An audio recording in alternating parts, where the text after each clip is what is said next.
A whisper can travel hundreds of feet without a single speaker. This is ancient acoustic engineering, a forgotten science. It used stone and geometry. It used an understanding of the natural world. By the end, you won't see silent ruins. You'll see a landscape of sonic instruments, sophisticated ones. Why would cultures do this, from Greece to Peru? Why invest generations of labor to sculpt the air inside their temples? What secrets of resonance were lost? We're only now learning to measure them. We'll uncover how they designed places. Theaters, tombs, ceremonial plazas designed to carry voices, to create echoes that felt divine, to even alter consciousness. There's a forgotten layer of human ingenuity, and we're just beginning to hear it again. This distinction is crucial. It moves us from noticing an echo to recognizing an ancient technology. So what is ancient acoustic engineering? It's the intentional design of a space. Architecture built for a sonic purpose. It's not a building with good sound. It's a giant musical instrument made of stone. The creators understood how sound behaves. They observed it, they experimented.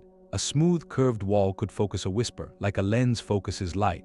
A long, narrow corridor could guide a chant forward, keep it from scattering. They selected stones that rang with a clear tone, or they plastered surfaces to create the perfect reflective finish. This wasn't magic. It felt that way maybe, but it was applied physics. It was harnessing reflection. Sound bouncing, resonant, sound building and sustaining, and diffraction, sound bending around obstacles. All of this was passive. No hidden speakers, no wires, no power source except the human voice, or a struck instrument. The environment itself became the amplifier. The architecture became the filter, shaping what was heard and how it was felt.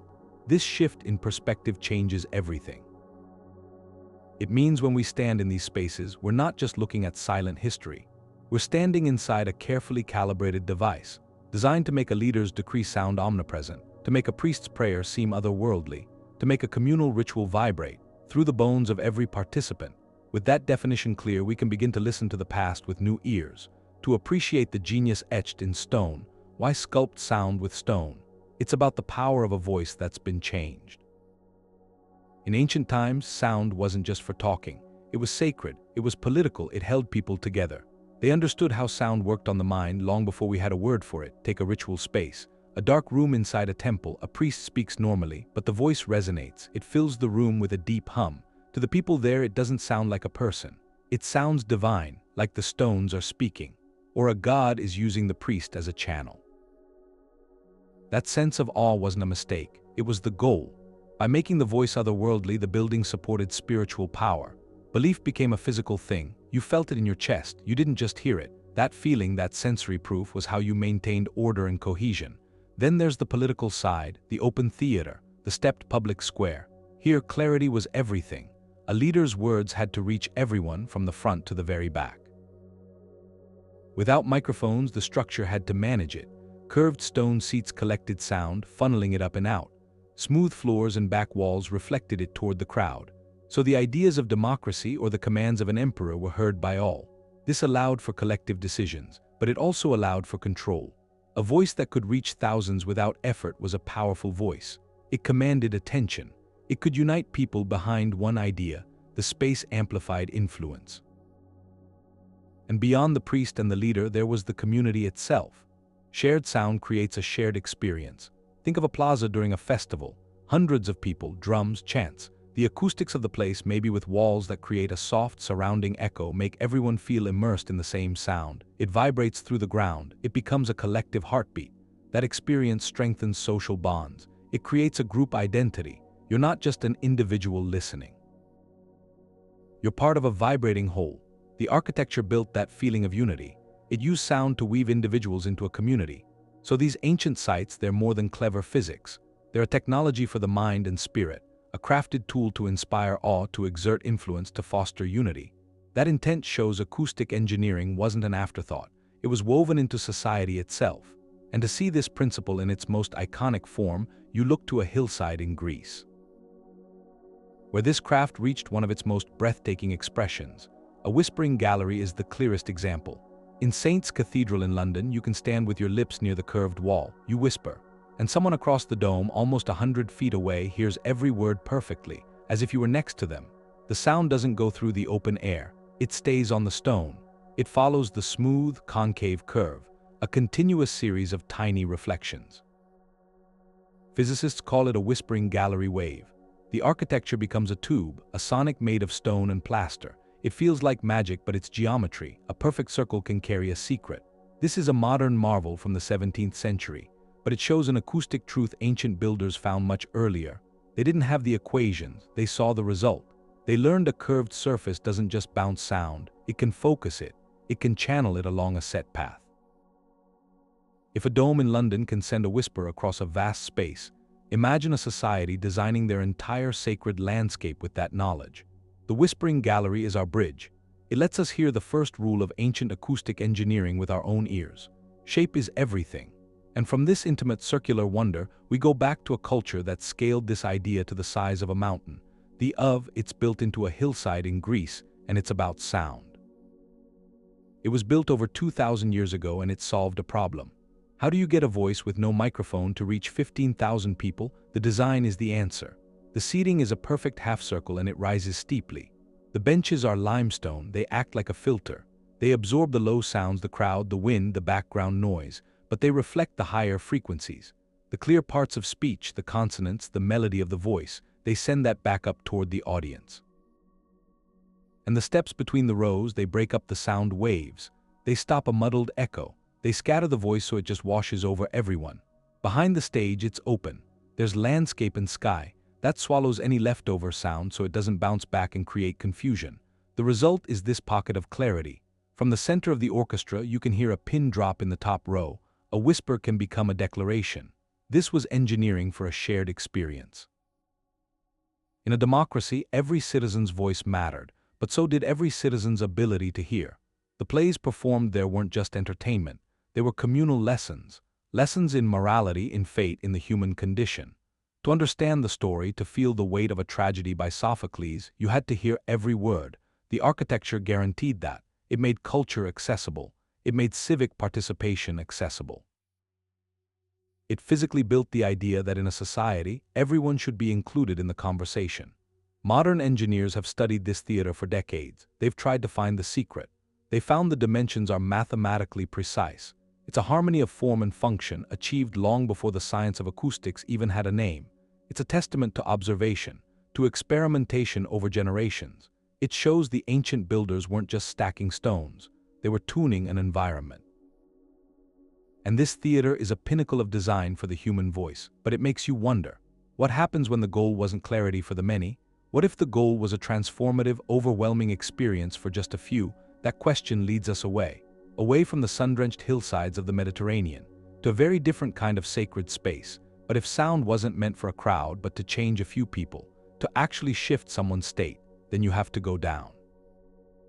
There's a place on Malta underground, the Hypogeum.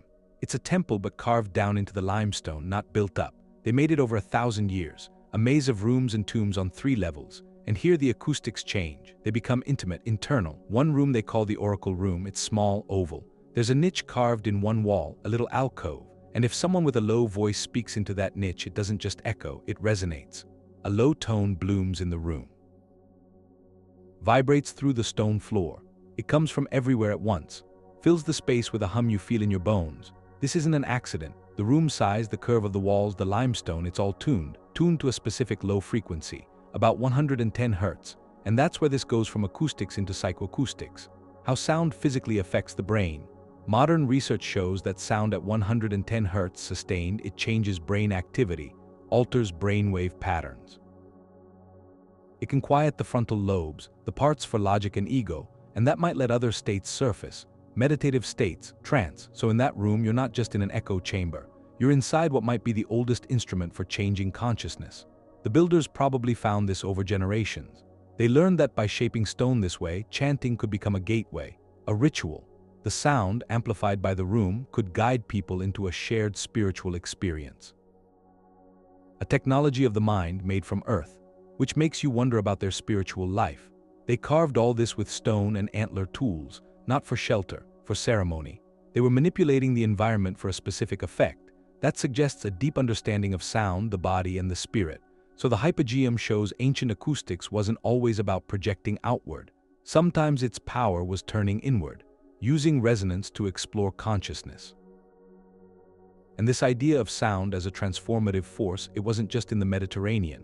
To see its biggest scale, you have to go across an ocean, to a mountain range where a civilization moved the earth to make the heavens sing. A temple complex in the Peruvian Andes, built starting around 1200 BCE. It's a mountain of carved stone, but the real design is hidden. A network of channels, stone-lined ducts and galleries woven through the foundation. They weren't for water, they were for sound. The place is an acoustic instrument. Imagine a priest in a central courtyard. He blows a conch shell trumpet as the blast echoes in the plaza. Then that same sound starts coming from other places, from a vent high on a wall, from an opening across the site. The same sound, but now it's disembodied. It comes from the temple walls, from the stones. It seems to come from the mountain itself. The source is invisible. To the people there, this wasn't a man with a shell. It was the voice of a god. Growl of a spirit from within the earth, an auditory illusion. The priesthood orchestrated sound. They separated it from its maker. They used architecture to create a miracle. The principle is what we call a waveguide, a tube that channels a sound wave, keeps it contained. Think of speaking through a long pipe. Your voice comes out the other end clear. The builders sculpted the whole temple into a system of these stone waveguides. They carved ducts with precise angles, smooth surfaces to minimize distortion. They understood sound could be guided, that it could travel around corners, that it could appear somewhere unexpected. This wasn't an accident. The courtyards, the galleries, the vents, all of it points to a deliberate plan. A plan to use sound as a tool of spiritual authority. By dislocating the sound from its source, they made the supernatural feel present, tangible. The temple became a living entity, a speaker for the divine. It shows a level of acoustic thinking that rivals our own. Achieved ago with stone tools and observation. And this mastery over sound, using immovable stone to create an experience, leads to another question. What happens when the instrument isn't a building but the landscape itself? When the earth is tuned to sing, the circle becomes the instrument. Stonehenge is out on the open plain in England. It's exposed. It's not a roofed temple or an underground chamber. It's a ring of massive sarsen stones. For centuries, we've looked at its alignments with the sun and stars. But maybe we've been missing a sense. Maybe we should listen to the space the stones create. Recent research is doing that. Using ultrasonic pulses and 3D models, scientists are testing an idea. When the circle was complete, with all its lintels in place, it may have formed a continuous reflective barrier. A wall of stone that didn't just mark a space, but shaped the sound inside it. Think of a whisper inside that completed circle. The sound waves wouldn't escape onto the plain. They'd hit a smooth, hard sarsen surface. They bounce back inward, hit another stone, bounce again. The energy of a voice or a drum could be trapped inside the ring. It would swirl around. It would create a reverberant, immersive soundscape for anyone standing inside. The effect would be profound. For people in a ceremony, chants or rhythms would feel amplified, surrounded, almost tangible. The sound would belong to them, contained in their circle. But for someone standing just outside the ring, that same event might be barely audible, a faint murmur. The architecture created acoustic privacy. It separated the ritual from the everyday world in a physical way. This changes how we see the site. It suggests Stonehenge could have been a theater in the round, designed for ritual performance. The arrangement of the monoliths might have been calculated not just to frame the solstice sun, but to tune the resonance of the space. The builders may have selected and placed these gigantic stones with an ear for their acoustic properties, as much as for their visual or symbolic weight. In this view, celestial alignment and auditory experience are woven together. The ceremony would engage both sight and sound, watching the light pierce a specific archway while being enveloped by the reverberant hum of voices. It blends the cosmic with the personal, the vast heavens with an intimate, amplified chamber. This idea hints at a wider pattern. If the builders of Stonehenge understood these principles, maybe they weren't alone. Other stone circles and megalithic sites across prehistoric Europe might also hold hidden acoustic signatures. Each arrangement, each choice of stone, could have been a deliberate step in composing a landscape of sound. The silence we perceive in these ancient places today might be an illusion. We're hearing only the echo of their absence, not the rich, contained resonance they were built to hold. And this pursuit of resonance, of sound that can be felt as much as heard, leads to a final possibility. What if an entire city was designed as a sonic instrument, its very streets and plazas tuned to a specific sacred frequency? There's a tomb in Bronze Age Greece, the Treasury of Atreus. It's built under a hill. From outside, it's just a mound of earth. But you go through this long entrance, and inside it's this huge beehive-shaped space, made of stone, corbelled stone, and it's silent. But it's a silence that feels designed for sound. If you speak in there or clap once, the sound doesn't just echo, it blooms, it fills the whole dome, and then it lingers. A resonant tail that takes seconds to fade away. That's a long reverberation time from all that dense limestone. So a chant during a royal funeral, a lament, it wouldn't have been fleeting. It would have swelled, become this deep, booming presence, like it was coming from the walls, the low frequencies of a voice amplified by the chamber's size, gaining a weight, a physical quality. This wasn't an accident, it was a choice, an architectural choice to shape an experience. That prolonged resonance turned a ritual into something monumental, eternal. For the people there, the sound would have felt like the king's spirit, or the voice of the earth acknowledging them. It created an atmosphere of awe, of majesty, a power beyond a single lifetime. The tomb wasn't just a resting place, it was a resonant vessel to magnify the memory of the one inside. And that shows a sophisticated understanding, using massive enclosed space to generate low-frequency resonance. These Mycenaean builders knew if you create this vast, hard-shelled cavity, you engineer a specific response, an emotional, sensory response. The booming sound made the space feel alive, sacred. It turned remembrance into a sensory immersion. And this principle of using a cavity to focus and prolong sound, it's one of the most universal discoveries in our acoustic history. It leads from these human-built domes to places even more primal, where the earth itself provided the chamber. And ancient people learned to listen to its song. Another culture was shaping sound from the earth itself. This was in the canyons of the American Southwest, the ancestral. Their world was built from adobe and sandstone. And at the center of their communities were the Kivas. These weren't houses. They were ceremonial rooms, circular rooms dug down into the ground. You'd enter by a ladder through the roof. You'd leave the desert sun for a space that was cool, enclosed, profoundly significant. The architecture was simple, but acoustically it was brilliant. A low bench of stone or adobe went around the wall, and often, set into the floor, was a small hole. That opening was the place of emergence, the portal where their ancestors came into this world. But the Kiva was also a portal for sound. The circular shape was the key. In a square room, sound gets trapped in the corners. It creates muddled echoes, but the smooth, curved wall of a Kiva created a focused sound field. If a person spoke from the center of the room, their voice carried, with remarkable clarity, to everyone seated on the bench around the perimeter. The earthen walls, that densely packed adobe, absorbed just enough. It prevented a harsh echo, but it still reflected the core of the voice, evenly around the circle. It was a natural amplifier, built from the very soil they lived on, so you can imagine the scene. The community gathered in that intimate subterranean space. A fire might be lit in the central pit, casting flickering light. An elder standing at the center begins a story, the story of the people's journey, or a chant begins, for the coming rains or a seasonal ceremony. And in that acoustically tuned room, every word was shared, every note, it traveled clearly to each person. It created a powerful sense of unity, a shared purpose. The sound connected them just as physically as the circle of benches did. This wasn't just about being heard, it was about a collective auditory experience, where no one was on the outskirts. Everyone was part of the same acoustic circle. The Kiva's design shows how acoustic principles were adapted to local materials, to spiritual beliefs. The Greeks used limestone and geometry. They used adobe and sacred geometry. The circle was a spiritual symbol, the cycles of the sun and seasons, and it also happened to be the perfect shape for communal listening. That the small hole in the floor, it may have had an acoustic role, a tiny resonator, a drain for excess sound energy, refining the acoustics further. Here, the spiritual and the physical were inseparable. The architecture that honored their origin stories also engineered the perfect environment. For preserving those stories, for sharing them, it shows a universal truth. From the Mediterranean to the mesas, humans discovered that by shaping space, they could shape community. They could turn a gathering into a resonant shared event. And sometimes that drive to shape sound led to creations so vast, they defy what we think is possible.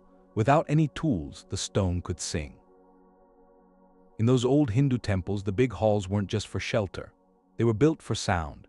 These pillared halls where the architecture becomes an instrument. At the temple inn, some of the pillars have this secret. You tap them with your thumb and they don't just thud, They ring, they make a clear note, a whole musical scale right out of the stone, and this wasn't some accident, it was calculation. They chose stone with a specific density, carved the pillars to exact dimensions. The thickness, the height, the grain of the rock, all of it was tuned to a resonant frequency. So when you strike it, each pillar sings its own pure tone. You picture the hall during a ceremony. The air is thick with incense, priests are chanting, dancers moving, and then an attendant moves between the pillars with a gentle tap, tap, tap, and the space fills with this melodic accompaniment, a deep gong from one pillar, a brighter bell-like tone from another. The temple itself is singing, harmonizing with the human voices. The architecture stops being a backdrop, it becomes a participant, a giant stationary instrument made from the earth. It's this fusion, structural engineering meeting musical theory, spirituality meeting sensory immersion. The pillars were load-bearing and note-bearing. Their carvings, these intricate designs, they also refined the acoustics, broke up the sound waves in specific ways, made the notes ring true. Sound was woven right into the decorative art. Everything had a purpose, seen and heard. The idea is the temple wasn't a place you went to hear about the divine. It was where you could hear the divine, manifested through resonance. The building's song was an offering, a way to please the deities. It turned ritual into this multisensory experience. Sight, sound, vibration, all aligning into a state of devotion.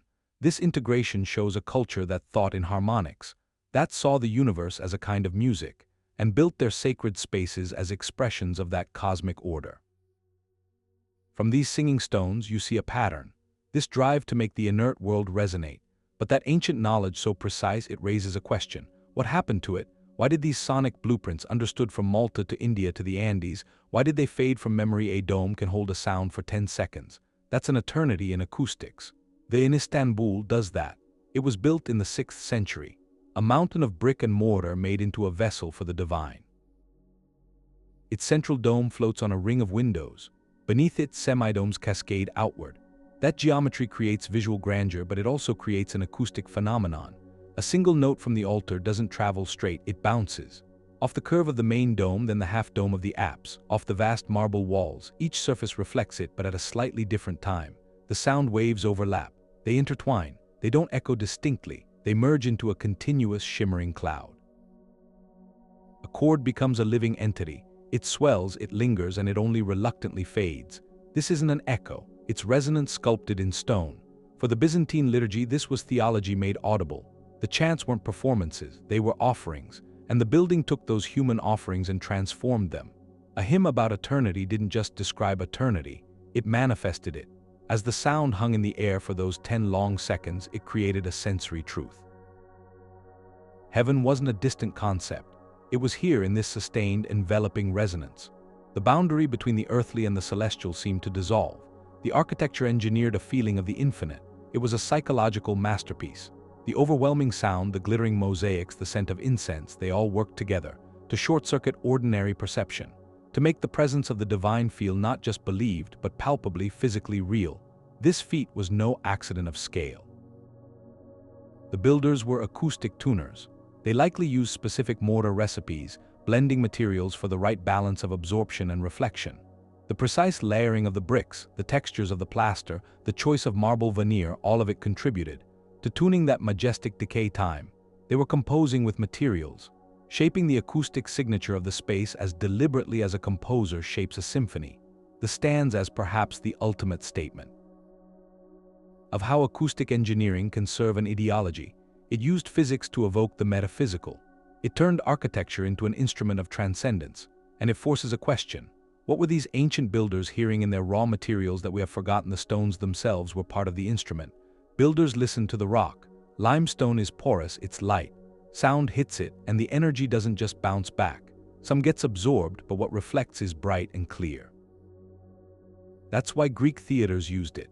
It filtered out the muddle, let the crispness of speech come through. Then there's marble, dense, polished surface. It acts like a sonic mirror, reflects almost everything. That's where you get those long, shimmering reverberations in the grand temples and tombs. But then you have basalt, granite, dense, heavy stone. These materials vibrate lower. They don't reflect the high notes sharply. Instead, they resonate with a deep, foundational hum. A chant in a granite chamber gains weight, a presence you feel in your chest. Builders weren't just picking what was nearby, they were selecting for sonic color, and they didn't stop with the raw stone, they finished it. Plaster was their acoustic paint. A smooth, hard plaster coat on a wall created that perfect reflective surface. It turned a rough stone face into a precise soundboard, but sometimes they wanted the opposite. They leave surfaces rough or carve intricate patterns that broke up the sound waves, scattered them. It diffused a harsh echo into a soft, enveloping, the difference between a sharp clap and a gentle whisper in the same room. They used texture to tune. Then there was wood. In roof structures, in paneling, wood brought warmth. Stone alone can sound cold, almost brittle. Wood absorbs the highest frequencies, tames the shrillness. It adds a softening layer, a richness. Think of the difference between shouting in a stone cellar and speaking in a timber-lined hall. The wood makes it feel closer, more intimate. These ancient artisans combine materials like a composer combines instruments, a granite foundation for a deep drone, limestone walls for vocal clarity, a timber ceiling to absorb the harshness. They were early material scientists, conducting centuries of trial and observation. They learned how a specific quarry's stone rang when struck. They knew how thick a plaster layer needed to be for a certain reflection. This was a deep, hands-on relationship with their environment. They didn't have lab equipment. They had ears and generations of careful listening. That empirical knowledge let them predict with real accuracy how a space would sound once the last stone was laid. But this mastery of materials, it often worked with something more abstract, a hidden geometry that suggests their understanding went even deeper, the proportions of a space. They're like a hidden tuning fork. Ancient builders, they knew this. They didn't have our formulas, but they saw it. They saw that rooms built with certain ratios just sounded better, more harmonious, more powerful. That link between geometry and sound, it's one of their deepest insights. Think of a simple rectangle, a room. If the length, width, height, if they're all different unrelated numbers, sound bounces chaotically. It collides. You get muddy echoes, dead spots where speech just disappears. But if those dimensions relate through simple ratios, whole numbers, something changes. A room where the length is twice the width, that 2-to-1 ratio, it acts like a musical octave. The sound waves reinforce each other. They set up these clean, predictable patterns, standing waves, that creates resonance. It amplifies the fundamental tones of a voice, gives it richness, gives it clarity. Then there's the golden ratio, about 1.618 to 1. You see it in nature, in seashells, in flower petals, and you see it in ancient temples, in tombs. That ratio isn't just for looking at. Acoustically, it creates a balance. It stops any one resonant frequency from taking over. It lets a complex mix of sounds exist together, a deep chant, the higher harmonics of speech. They can coexist, they don't clash. The space becomes sonically neutral, but alive. It supports sound without distorting it. The Greeks, they formalized this, philosophers like Pythagoras. They said the cosmos was ordered by the same ratios that make harmonious music, the music of the spheres. For them, architecture was a way to bring that harmony down to earth. To design a theater or a temple with dimensions based on musical intervals, the octave, the fifth, the fourth, that was building harmony into the landscape. It was tuning a stone instrument, tuning it to resonate with the universe itself. And this wasn't just theory, it was applied acoustics. A pillar spaced by a harmonic ratio could break up sound waves in a musically coherent way. The curve of a dome, taken from a geometric progression, could focus sound, like a parabolic mirror. By putting these relationships into their blueprints, the builders made sure a space wouldn't just function, it would sing. It would resonate in harmony with human expression. The result was an environment where every spoken word, every note of a hymn felt inherently right. It felt ordained. That fusion of math, music, and masonry, it's the peak of their acoustic engineering. It goes past clever tricks with materials, into composing with space itself. But if they could compose environments that sophisticated, what happened to the knowledge needed to conduct them? How does an entire science of sound, understood across continents, how does it just fade into silence? We know it was intentional because of a field called. It's about listening to history, measuring what these structures were meant to do. For a long time, stories about strange echoes were just travelers' tales. Interesting, but not proof. Now there's a toolkit. Researchers bring microphones and speakers into these silent places. They use a device that makes a short, sharp sound, a digital clap. They record how the space answers back. That recording is the impulse response. It's like a sonic fingerprint. It holds all the acoustic data of the room, how long a sound lingers, which notes get louder, which fade away, how echoes spread from a specific spot. This data is objective, it's measurable science. But the tools go further. Laser scanners map every surface, every angle. They build a perfect digital twin.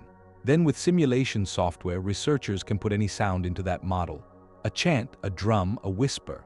The software predicts how that sound would have behaved when the space was new. They can remove a collapsed wall virtually, restore a missing roof, and hear the difference. It acts like a time-traveling ear, a controlled echo of the past.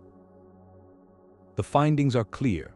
Site after site, from the Hypogeum 2, the measurements show acoustic signatures that are too strong, too consistent to be an accident. The resonant frequencies match known ritual instruments. The sound patterns ensure clarity from a speaker's spot to an audience area. The reverberation times are ideal for the ceremonies held there. This data moves us from speculation to evidence. It confirms the builders weren't just lucky, they were acoustic engineers. They understood cause and effect in stone. This research asks a deeper question. It makes us reconsider the sensory world of the past. We live in a visual culture. Our history is written, photographed. But for many ancient societies, sound might have been the main medium of meaning. Something ephemeral, powerful, felt deeply. Gives a glimpse into that world. A world where architecture wasn't just seen but heard and felt in the body. Where ceremony was a full immersion in vibration and resonance. To truly understand these cultures, we might need to close our eyes and listen. That sonic fingerprint, that resonance you can measure, it points to something deeper. These engineered spaces were often built to change the mind. Not just for clear speech, not just for political power, it's the ritual soundscape. Architecture as a tool for altering consciousness. The goal wasn't just to be heard, it was to be transformed. Think of a sacred ceremony, the deep, repetitive rhythm of a drum, the cyclical chanting like a mantra from many voices, and then the space itself adds another layer, a stone chamber resonating at a low frequency. That 110 Hz hum you find in underground sites, that combination is a powerful recipe. Rhythm synchronizes brain activity, repetitive sound focuses attention inward, and a room vibrating at a specific low frequency, it physically stimulates the body. You feel it in your chest, in your bones. That sensory overload, that carefully orchestrated input, it has a documented effect. It can quiet the brain's language centers. It can shift brainwave patterns from the busy analytical beta state toward the more relaxed alpha state, or even the theta state. These are the states linked to deep meditation, to vivid mental imagery, to a feeling of connection to something larger. This field is psychoacoustics, how sound physically and psychologically affects us. Ancient spiritual practitioners were masters of this. They knew it by experience, not by name. Over generations, they learned that by performing a specific ritual in a specifically tuned space, they could guide a group into a shared, visionary experience. The overwhelming reverberation in a tomb made an ancestor's voice seem present. The dislocated trumpet blasts in a mountain temple felt like the shouts of gods. These weren't mere tricks. They were a technology, a sophisticated interface built from stone and sound, designed to facilitate a journey into what many cultures call non-ordinary reality. The architecture was the hardware, the ritual sounds were the software, and the human nervous system was the processor. Together, they could create experiences of profound unity, of transcendence, and that reinforced the core beliefs of the community. It suggests these sites were far more than places of worship. They were immersive reality generators. They used the physics of resonance to unlock specific states of human perception. The builders were, in a real sense, early neurologists. They mapped the relationship between vibration and vision, between sound and spirit, through meticulous trial and observation. We are only now, with our scanners and sensors, beginning to measure the blueprints they left behind in stone, and to understand that their greatest engineering marvel might not be the monument we see, but the transformative experience it was built to contain. Sound could be a weapon or a shield. And beyond the sacred, these ideas about sound, they moved into places of power, into fortresses. This was engineering, but for control, for defense, for a kind of psychological edge. Think about medieval castle towers. those winding staircases inside. Some were built with uneven steps, each step a different height, so an invading soldier rushing up in the dark, his rhythm would break. He'd stumble, it would slow him down, but more than that, it made him loud. The scuff, the clatter of armor, every misstep became a signal, an acoustic beacon. It gave away his position to the defenders above. The architecture was a listening device, built right into the stone, passive surveillance. And then in throne rooms, ancient council chambers, the ruler's seat wasn't random. It was often the acoustic sweet spot, where the room's shape would amplify a voice. A king could speak without straining and his words carried, they filled the hall. But that same shaping worked in reverse too. Those vaulted ceilings, the hard surfaces that made his voice resonate, they also captured whispers. A murmur between courtiers far away might travel, along a specific path, becoming faintly audible near the throne. The room was designed for projection and for interception, an instrument of statecraft. You see this scaled up. Persepolis in ancient Persia, the Great Hall, a forest of columns open on three sides. It wasn't a closed, echoing chamber. Its genius was clarity over distance. All those columns strategically placed, they might have broken up the sound waves, prevented muddled echoes across that vast floor. So during grand audiences with delegations approaching, commands could be understood, proclamations were clear. The design facilitated the ritual. The king's words weren't lost in a roar. They remained intelligible, reinforcing his command. So this secular use proves something. The mastery of sound wasn't just for priests. It was valued by generals, by architects and rulers. It was pragmatic knowledge, used to secure a fortress, to consolidate authority, to gather intelligence without spies. This tells us the understanding was widespread, versatile, deeply integrated into the practical arts of civilization, a tool for survival and dominance, as much as for transcendence. If it was that valuable, that embedded in cities and states, then its disappearance, that becomes the greater mystery. What force could silence an entire science of stone and sound, that acoustic intuition, that whole living library? It had no written catalog. How do you pass down something that precise across continents, without a blueprint, without a manual? The answer is in tradition, in that deep transmission from master to apprentice, a knowledge system built on the senses, on memory. On the body, a young builder learned by doing, by listening.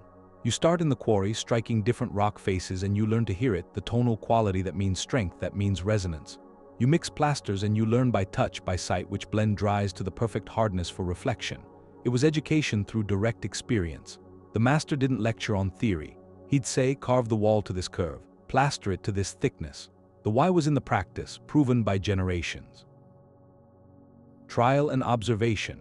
The rules were encoded in the rituals, in the specific chants sung when laying a foundation, in the stories about the old temples and why they sounded the way they did. This knowledge was a sacred trust, guarded by priestly castes, by builder guilds, a living science, refined in tiny increments over centuries. Each generation added its own improvements, its own hard-won insights to that collective acoustic memory, so the loss wasn't the burning of a library. It was the quiet fading of a song. When those traditional building cultures declined, replaced by industrial methods, standardized materials, that deep experiential chain was broken. The master-apprentice lineages ended, the songs were forgotten. That intuitive feel for how a space would sing, once the last stone was laid, it became a rare art, a fading art. We're left with the magnificent instruments but without the players, without the ones who knew all the notes. And our modern quest, it's an attempt to recover that lost melody.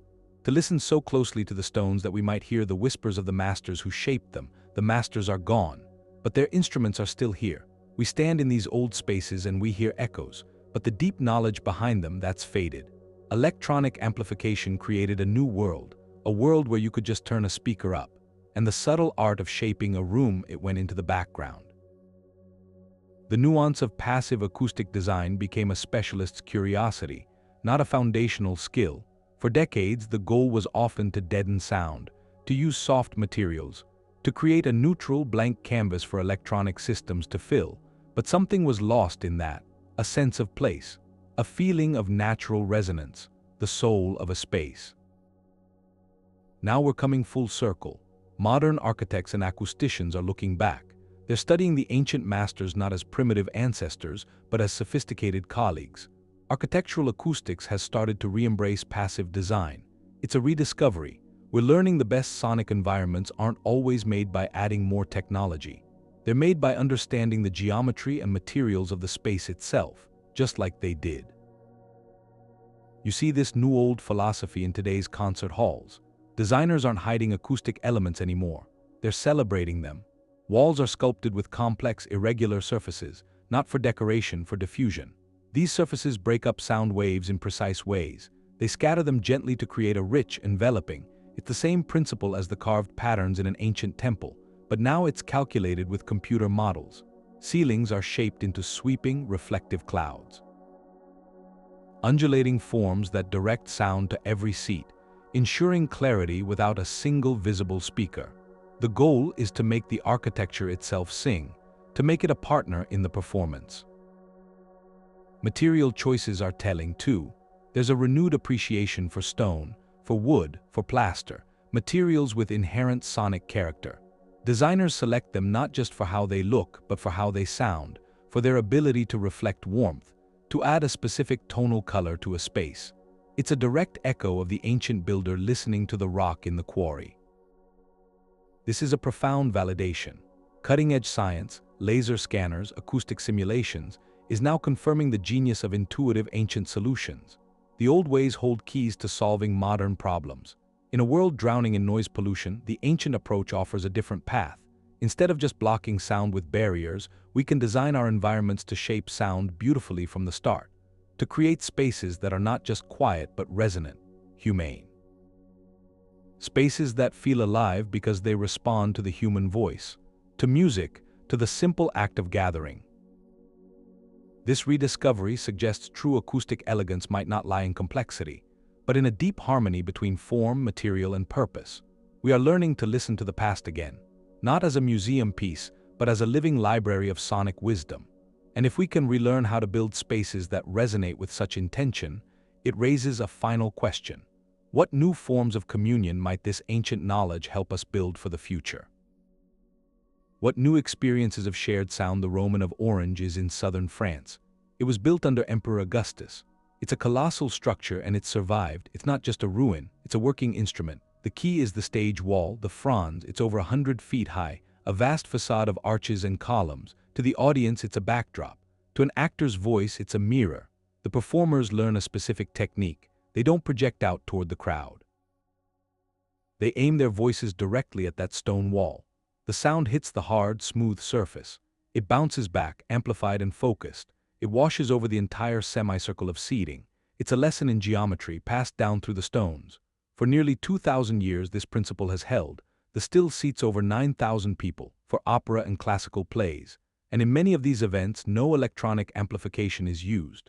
The human voice, guided by ancient engineering, is enough.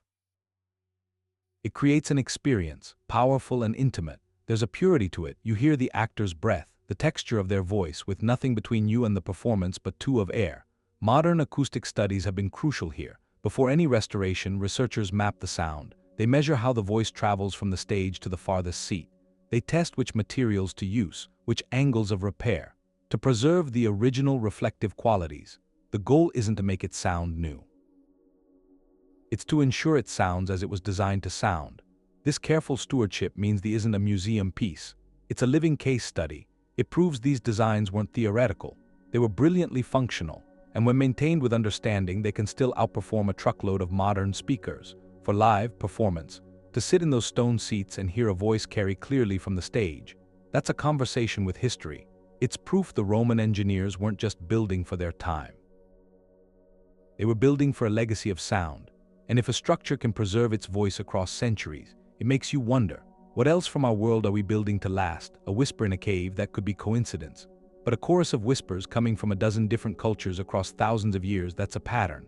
And it's a fair question, couldn't these acoustics just be a lucky side effect, just from building with stone? And sometimes, sure, a long corridor carries sound because it's long. But when you look at all of it together, the evidence, it's overwhelming. It doesn't point to random chance. It points to a shared intention, something deliberate. So the first clue is location. These exceptional acoustics, they aren't in just any building. They're in the most important spaces. The sacred temple, not the grain store. The royal theater, not a merchant's house. The council chamber, not the barracks. Across Greece, Peru, Malta, India, these sonic marvels show up where sound mattered most, where ritual happened, where politics and community identity were performed. That distribution, it's not random, it's a signal.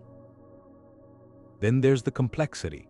A simple echo is one thing, but take the targeted sound at a conch shell blast travels through hidden stone ducts, comes out somewhere else entirely. That's a multi-step illusion. It needs precise angles, smooth surfaces, and understanding of how sound moves. That's an engineered system. Or the oracle room in Malta tuned to resonate at a specific low frequency, a frequency that affects human brainwaves.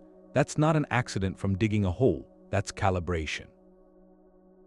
To get effects that specific, that repeatable, that requires observation, experimentation, a goal in mind. And finally, the investment. These weren't simple projects. The of meant moving and carving thousands of tons of stone. The Hypogeum was hand-carved over generations with stone tools. The pyramids, the great cathedrals, the massive stone circles, these efforts consumed vast resources. Human labor. Societies don't invest at that level without a clear purpose. If the purpose was only visual grandeur, the acoustic results could have been ignored. But when the acoustic results are consistently exceptional and tied directly to the function of the space, then it becomes part of the design. The builders were solving for sound. They were creating instruments. So you take the where, the how, and the why, and the argument for coincidence just collapses. The stones themselves tell us they were meant to sing. And if we accept that, if these silent ruins were once vibrant soundscapes, it changes the story. It wasn't a quieter world. It was a world that listened differently. The grand temples and theaters fell silent, but the knowledge didn't disappear. It went underground, into everyday life. It persisted in folk traditions.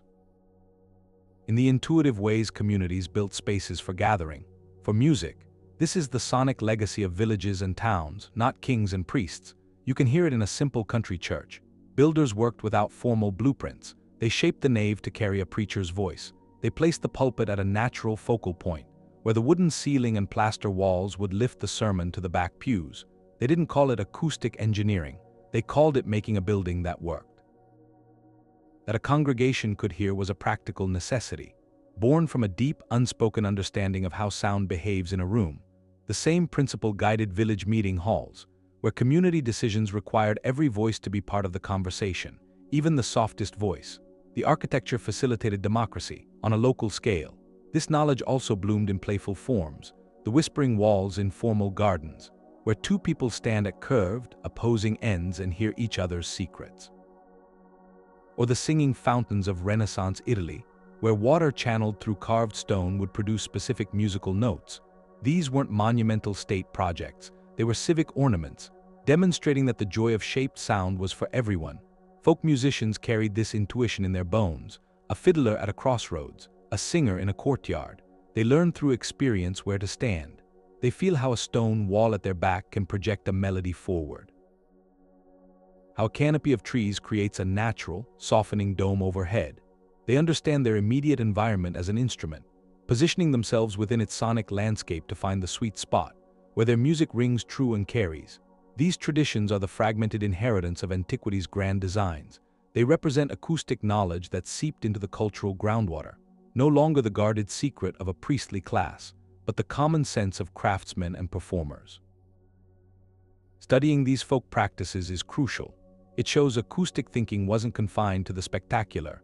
It was woven into the ordinary, applied in barn raisings and church socials, in the placement of a market square, or the design of a local inn's common room. This everyday application has been overlooked by histories focused on kings and monuments, yet it reveals a more profound truth. The human connection to resonant space is innate.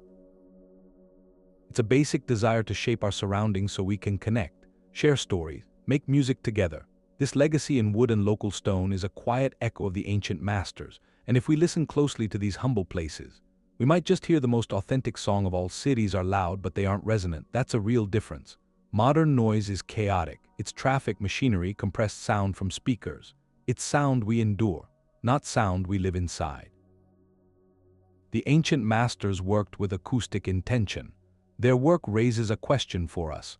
What if we designed shared spaces to be heard, not just seen, heard with clarity, even with grace? This isn't about copying old temples. It's a principle. The shape of our environment shapes our experience of sound, and that shapes our well-being, our connection to each other. Urban planning has been a visual discipline. We focus on skylines, materials, green spaces we can see. The soundscape is an afterthought, something to manage with noise barriers, or drown out with more sound. The result is the modern plaza, hard surfaces of glass and concrete. They bounce every car horn, every shout into a dizzying roar, a space that pushes people apart, encourages hurry, not gathering. We've built places that are hard to hear yourself think in. Ancient ideas offer a blueprint. It starts with selective amplification, not making everything louder, using design to enhance the sounds we want, and gently soften the ones we don't.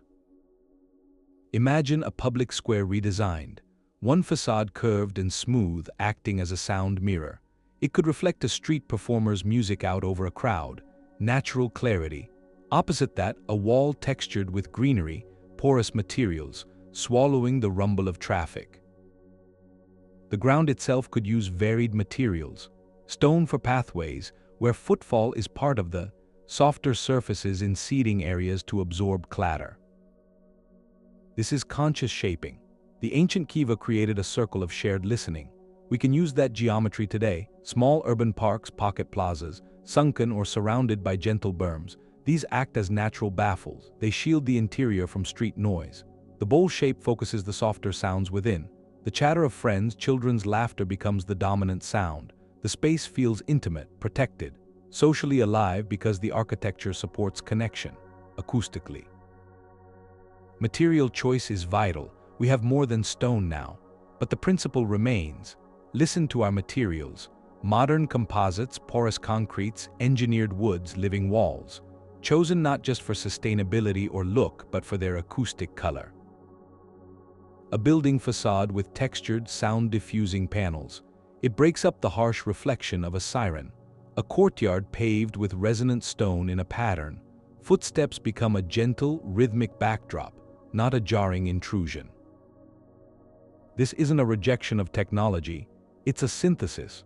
We can have smart cities and acoustic sanctuaries. The goal is to complement active sound systems with intelligent passive design. A conference hall might still use microphones, but its vaulted ceiling, shaped with the precise curves of an ancient theater, makes the amplified voice feel present, natural, not harsh and disconnected. A transit hub can use vast, sound-absorbing canopies, dampening the engine roar. A central information kiosk placed in an acoustic sweet spot, where announcements are clear without being blaring. This ancient wisdom points to acoustic well-being as public health. Chronic noise pollution is a documented stressor, linked to anxiety, fatigue. Designing for sound is designing for mental respite. It creates pockets of auditory calm, places for conversation that don't require shouting, spaces where music, nature can be appreciated in detail. It makes a city feel intuitively right, not just to the eye, but to the ear. It acknowledges we are listening creatures. What we hear in our shared spaces shapes the quality of our shared life. This rediscovery invites us to become composers of our environment again, to build not just structures but experiences of sound that connect us, rather than overwhelm us. We know about the acoustics of theaters and temples, but the pyramids, those huge smooth chambers, those narrow shafts, what were they for acoustically? The ziggurats in Mesopotamia with their stepped sides. They'd reflect sound in a specific way, and the cliff dwellings in the southwest.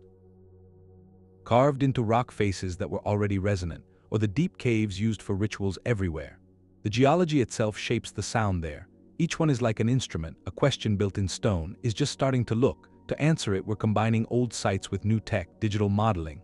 You take a laser scan of a ruin, a fallen wall, a missing roof, and you use acoustic software to rebuild it, not just to see it, to hear it. The software works out how sound would move, how it would hit every surface, every corner of the complete building. So we could hear a place as it was. You could stand in a digital Parthenon, with its roof on, its statues painted. You could speak, and you'd hear how the space turned a speech into something else, something resonant, or a Mayan ball court. You could simulate the game sounds, the crowd noise echoing between those high walls. It would have been thunderous, an immersive spectacle. This changes how we understand history. We're not guessing about rituals anymore. We can test them. If a priest chanted right here, where would the sound gather? If drums were played over there, how would the resonance build up? It's not just curiosity, it's evidence. A way to test ideas by literally hearing what happens. And then there's access. With virtual reality, anyone could put on a headset and experience these acoustics. A student could sit in the back row and hear an actor perfectly. A musician could play an ancient flute inside a simulated hypogeum. Feel the frequency vibrate around them. It turns education from reading into feeling. You feel the weight of the space, the emotion of it. It's not just for archaeologists with their gear anymore. It becomes a shared thing. The silent stones, they get a voice again. For everyone, we're listening to the past. But we have to listen to the present too. This technology that lets us hear these ancient spaces, it comes with a responsibility. These aren't abandoned labs. They're often sacred ground, places of deep spiritual meaning for the descendant communities. The people whose ancestors built them is full of wonder, but it has to be guided by ethics. It has to be a practice of respect, not just discovery. Collaboration is the most important principle. Research shouldn't be something done to a community. It should be done with them. That means involving indigenous knowledge holders from the start, their oral histories, their traditional songs, their understanding of ceremony. That's invaluable data. It provides the cultural context. So a resonant frequency isn't just a measurement. It becomes part of a living tradition. A frequency measured in a ceremonial chamber might line up perfectly with a chant passed down for generations. You don't find that connection with a microphone alone. You find it in partnership. Preservation has to come before intrusion. The impulse to test a theory can be strong. To drill a tiny hole for a sensor, to place an adhesive marker.